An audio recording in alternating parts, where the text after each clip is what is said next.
എല്ലാവർക്കും വീഡിയോയിലേക്ക് സ്വാഗതം. ഈ വീഡിയോയിൽ വേം ആൻഡ് വേം വീൽ ഗിയർ മെക്കാനിസത്തെ കുറിച്ചാണ് പറയുന്നത്. ഒരു വേം ഷാഫ്റ്റും വേം വീലും ചേരുന്നതാണ് വേം ആൻഡ് വേം വീൽ ഗിയർ മെക്കാനിസം എന്ന് പറയുന്നത്.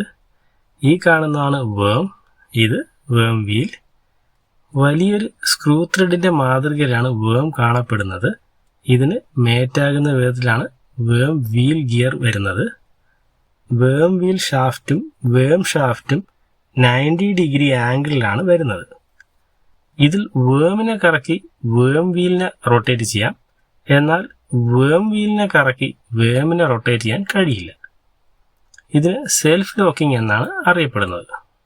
ഈ ഗിയർ മെക്കാനിസത്തിന് കോമ്പാക്ട് സൈസാണുള്ളത്. മറ്റ് ഗിയറുകളുമായി കമ്പയർ ചെയ്യുമ്പോൾ high ratio speed reduction small സ്പേസിൽ തന്നെ ചെയ്യാൻ ഈ മെക്കാനിസത്തിന് കഴിയുന്നു. വേം വീൽ ഗിയറിന്റെ ടീത്തുകളുടെ എണ്ണത്തിനനുസരിച്ചാണ് സ്പീഡ് റിഡക്ഷൻ ഉണ്ടാകുന്നത്. വേം ഒരു ഫുൾ റൊട്ടേഷൻ കറങ്ങുമ്പോൾ വേം വീലിന്റെ ഒരു ടീത്ത് മാത്രമാണ് അഡ്വാൻസ് ചെയ്യുന്നത്. സ്ലൈഡിംഗ് മോഷനിലൂടെയാണ് വേമിൽ നിന്ന് വേം ഗിയറിലോട്ട് പവർ ട്രാൻസ്മിറ്റ് ചെയ്യുന്നത്.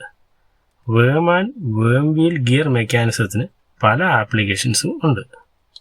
ഉദാഹരണത്തിന് ഇൻഡെക്സിംഗ് ഹെഡ്. ഇൻഡെക്സിംഗ് ഹെഡിന്റെ ഗിയർ റേഷ്യോ 40:1 ആണ്. ഇത്രയുമാണ് വേം ആൻഡ് വേം വീൽ ഗിയർ മെക്കാനിസത്തെ കുറിച്ച് പ്രധാനമായും പറയാനുള്ളത്.